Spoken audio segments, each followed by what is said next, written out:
and we are live on both the Facebooks and the YouTube as well. Oh, I'm starting to sound a bit like Starfire from Teen Titans. It is the amazing.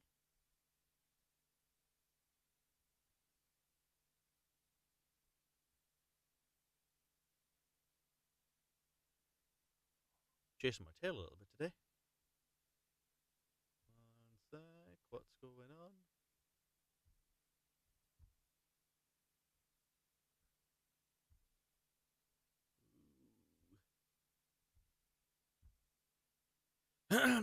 Do give me a shout. Let me know you are on and you are watching. Oh, just move the microphone a bit. There we go. It's hearing me a bit better. Okay, I am seeing some on the fan page and on the main Facebook as well. Remember, like, share, subscribe. You know what to do. And when there's a few on, we shall get started on story number 11. 11 already.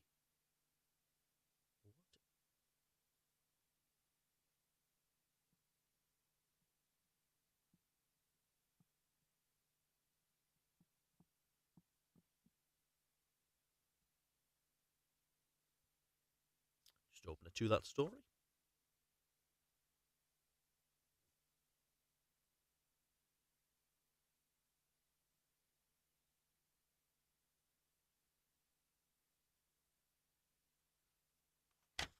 So yesterday we read a massively long story,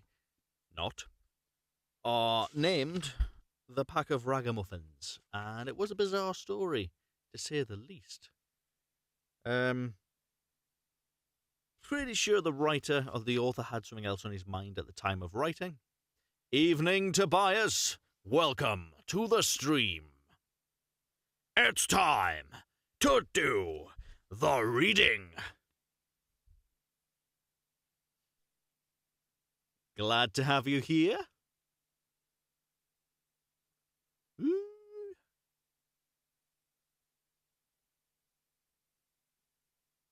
So yeah, yesterday was a rather bizarre one. It was to do with a cock and a hen, or a cockerel and a hen, going up a hill. Sounds a bit like Jack and Jill. And but apart from they were eating nuts on the top of the hill, read into that what you would like. That's how it seemed like it was going to go from the very beginning.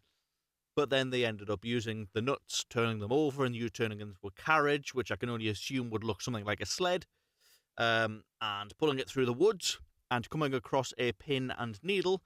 Also were animate objects walking along. They got into the carriage, and they drove to this inn or tavern. And immediately, hello, Eamon, how we doing, sir?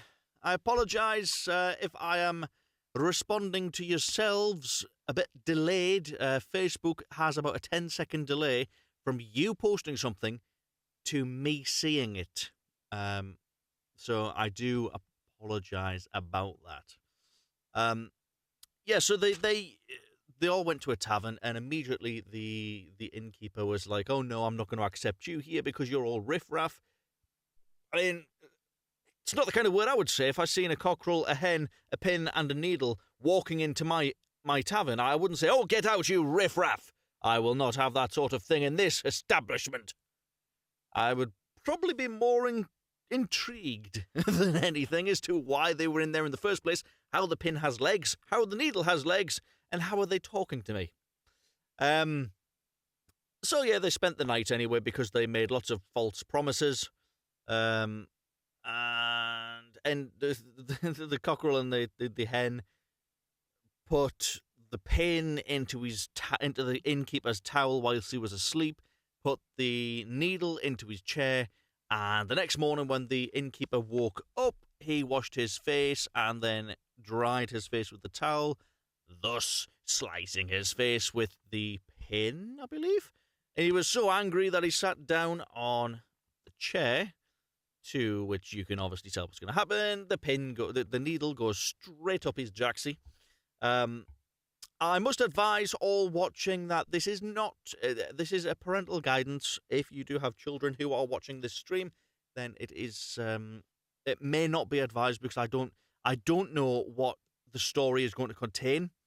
Every story that I read, as I've mentioned in every single episode, I want to call them, but video, I have not read any of these. These are all fully live, here and now, whilst you are on the stream. So that's why I say, look, parental guidance, just in case there's some things in there which may be a bit graphically detailed, that you may not want children to hear. I don't know if there's anything in this one. There may not be, but that's just as a precaution, so you guys do know. These are original fairy tales from Germanic texts. The regular viewers will be absolutely fed up of hearing me give out these these instructions, but it's just for all of those that are new to the stream. I bought this book, and it's absolutely gorgeous. It is the Grimm's Complete Fairy Tales. There it is. Very gothic, and what I'm doing is, whilst we're in this lockdown thing, I thought, you know what, it would be great. I'll read a story per night, and that would be sort of like a bedtime fairy tale, but for you guys instead. Can't read them to my children, for obvious reasons. You will find out whenever that story comes up. And for those, that's an in-house joke to those who already know on this stream.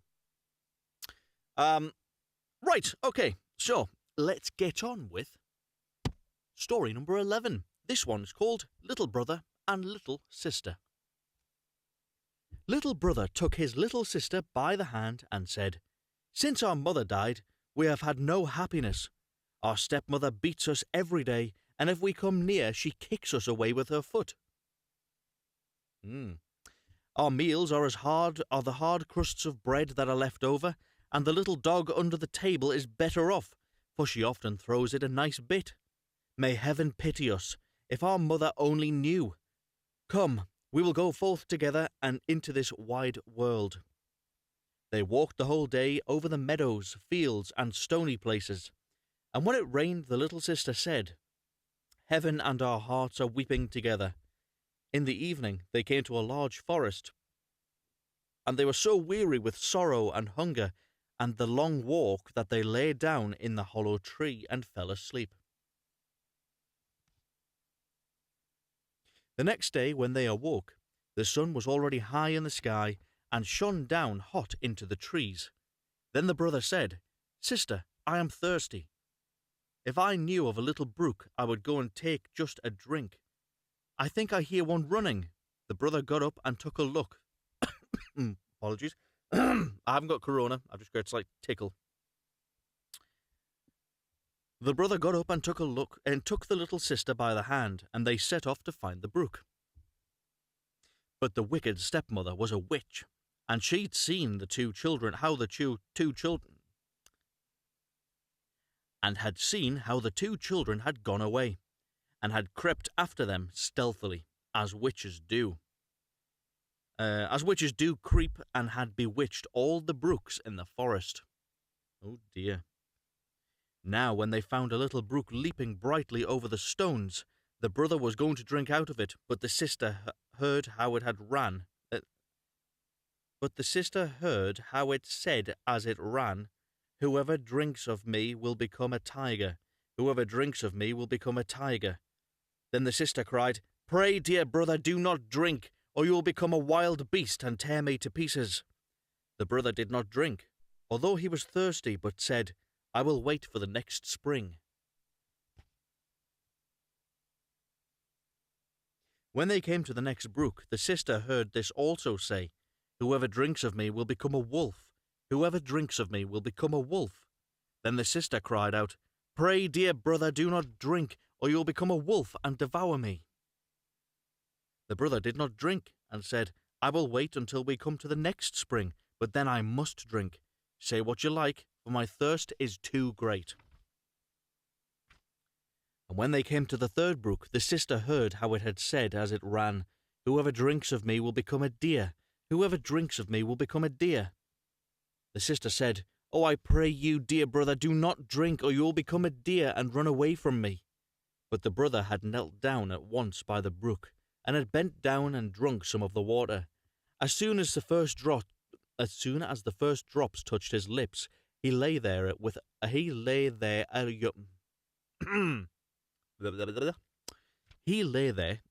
young deer.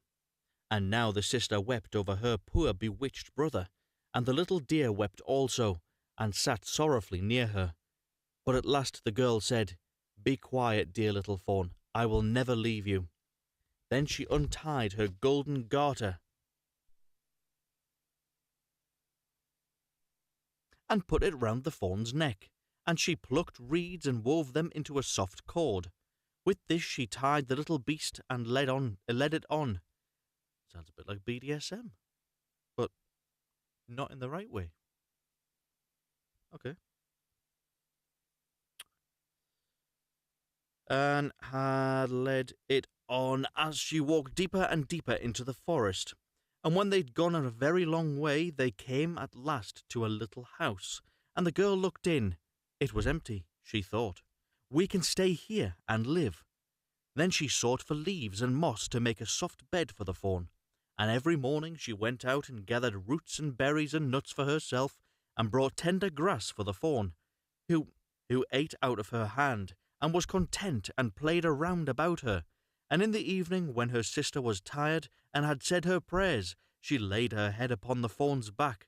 That was her pillow, and she slept softly. And if only the brother had had his human form, it would have been a delightful life.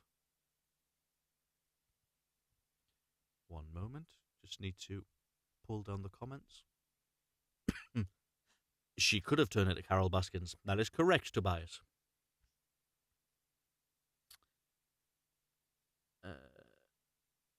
It would have been a delightful life. For some time they were alone like this in the wilderness, but it happened that the king of the country had held a great hunt in the forest. Then the blasts of horns and the barkings of dogs and the merry shouts of huntsmen rang through the trees, and the fawn heard it all, and was only too anxious to be there. "Oh," said he to his sister, let me be off to the hunt. I cannot bear it any longer." And he begged so much that she agreed. Why? Why?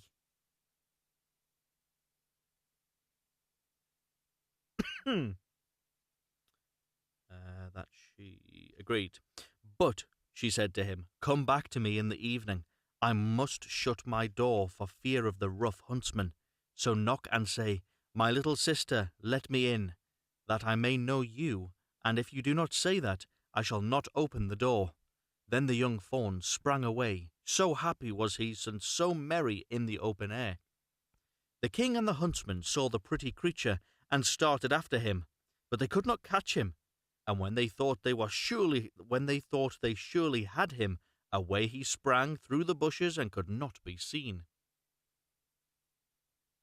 When it was dark, he ran into the cottage, knocked and said, "My little sister, let me in." Then the door was opened for him, and he jumped in and rested himself the whole night through upon his soft bed. The next day the hunt went on afresh, and when the fawn again heard the bugle horn, the ho-ho of the huntsman, he had no peace, but said, "Sister, let me out, I must be off."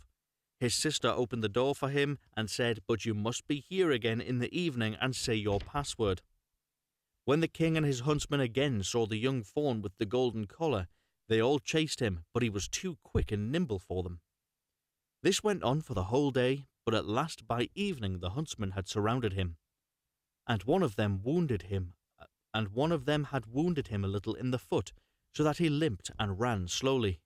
Then a hunter crept after him to the cottage and heard how he had said, "My little sister, let me in," and saw that the door was opened for him and shut once again. The hunter took notice of it all, and went to the king and told him what he had seen and heard. Then the king said, "Tomorrow we will hunt once more." The little sister, however, was dreadfully frightened when she saw that her fawn was hurt. She washed the blood off him, laid herbs on the wound, and said, "Go to your bed, dear fawn, you may get well again." Yeah, that is right. But the wound was so slight that the fawn the next morning did not feel it any more, and when he again heard the sport outside, he said, I cannot bear it, I must be there. They shall not find it so easy to catch me. The little sister cried and said, This time they will kill you, and here I am alone in the forest and forsaken by all the world. I will not let you out. Then you will have me die of grief, answered the fawn. When I hear the bugle horns, I feel as if I must jump out of my skin. Then the sister could not do otherwise but open the door for him with a heavy heart. When the king saw him, he said to his huntsman, Now chase him all day long until nightfall, but take care that no one does him any harm. As soon as the sun had set, the king said to the hunter, Now come and show me the cottage in the woods. And when he was at the door, he knocked and called out, Dear little sister, let me in. The door opened, and the king walked in, and there stood a maiden more lovely than any he had ever seen. The maiden was frightened when she saw not her little fawn, but a man come in who wore a golden crown upon his head. But the king looked kindly at her, stretched out his hand, and said, Will you go with me to my palace and be my dear wife? Yes, indeed, answered the maiden, but the little fawn must go with me. I cannot leave him. The king said, It shall stay with you as long as you live, and shall want nothing. Just then he came running in, and the sister again tied him with the cords of reeds, took it in her own hand, and went away with the king from the cottage. The king took the lovely maiden upon his horse and carried her to his palace, where the wedding was held with great pomp. I'm presuming that's short for pompous. Where the wedding was held with great pomp, she was now the queen, and they lived for a long time happily together. The fawn was tended and cherished and ran about the palace garden, but the wicked stepmother, because of whom the children had got out into the world, thought all the time that the sister had been torn to pieces by the wild beasts in the wood, and that the brother had been shot for a fawn by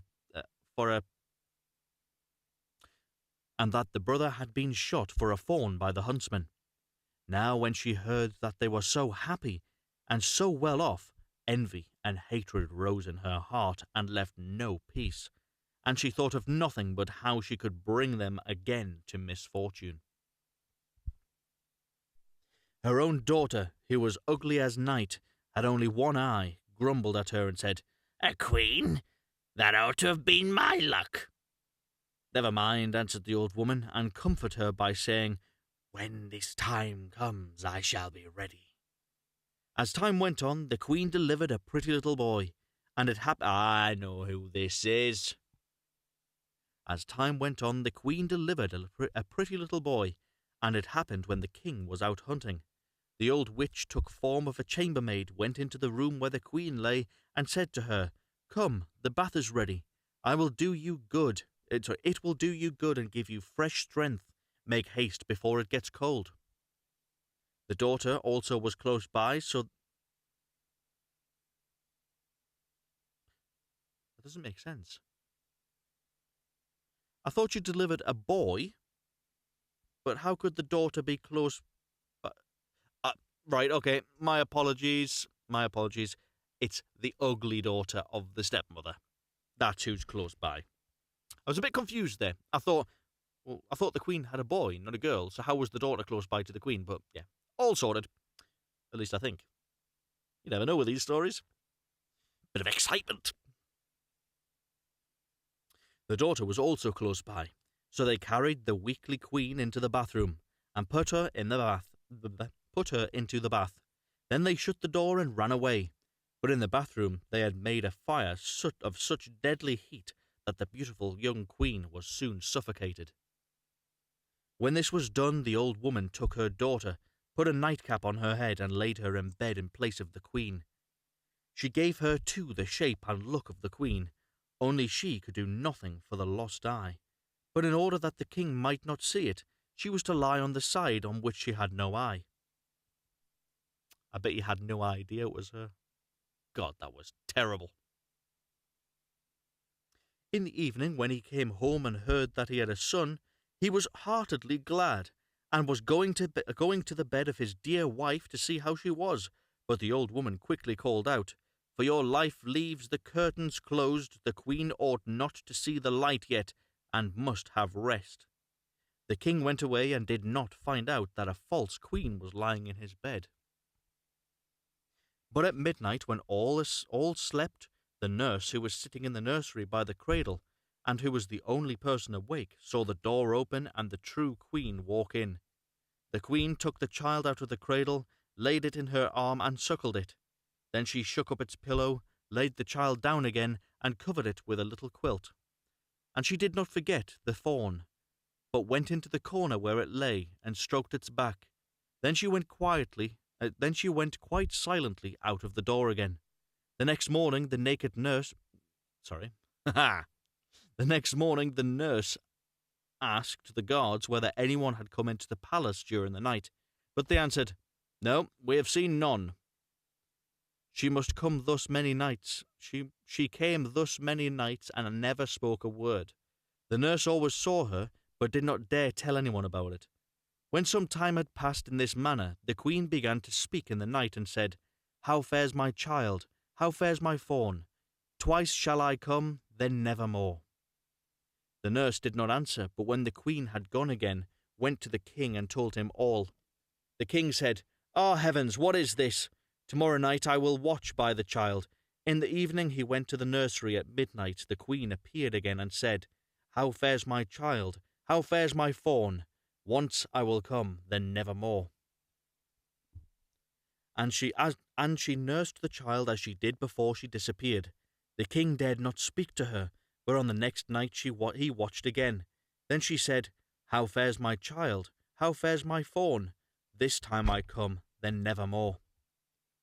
Then the king could not restrain himself. He sprang towards her and said, 'You can be none other than my dear wife.' She answered, 'Yes, I am your dear wife.' And at that same moment she received life again, and by God's grace became fresh, rosy, and full of health. Then she told the king the evil deed which the wicked witch and her daughter had been guilty towards. The king ordered both of them to be led before the judge, and judgment was delivered against them. The daughter was taken into the forest, where she was torn to pieces by wild beasts, but the witch was cast into the fire and miserably burnt.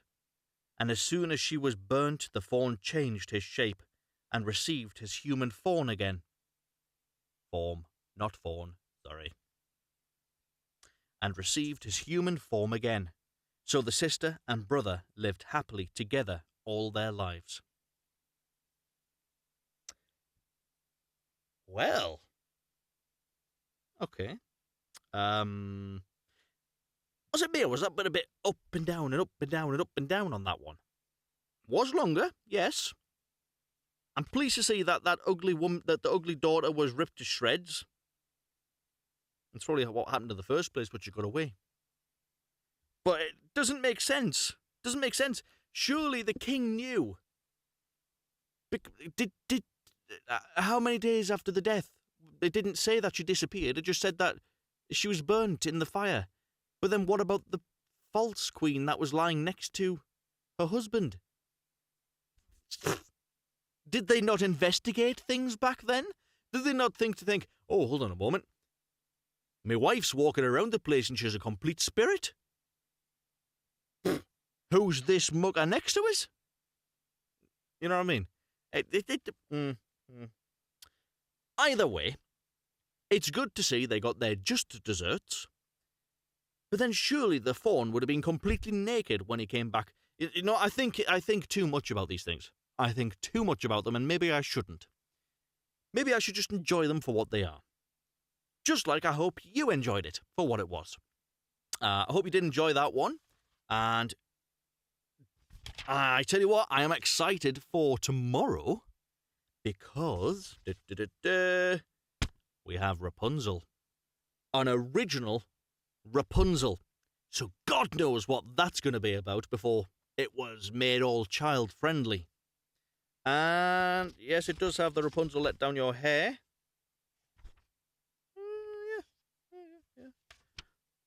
Another. They all seem to be rather short stories, and sort of maybe ended a little bit too quickly on some of them. It would be nice if they were a little bit longer. But do let me know what you think. Do like, share, subscribe, because all of that good stuff does help. If you're watching via YouTube, then please do hit that bell notification icon so you can be notified. If you are on Facebook, on my fan page, watching this video, please do follow the page so you can be notified when I am going live on there. And if you are on my friends list, well, just you're already awesome anyway. So that's why you're on my friends account. I hope you did enjoy that. Do put comments down below this video, how you found it, what you thought about it, your view of what it could be. Now, I thought I did have the idea. I thought it was a Maleficent thing. I thought the Queen was going to appear and take the baby. I was completely wrong. Completely wrong. You can never guess in these things. But do join me tomorrow at 9:30 at the same time. 9:30 for the original Rapunzel. It has been a pleasure reading to you tonight. And now I shall retire. Not from voiceover, just to my bed.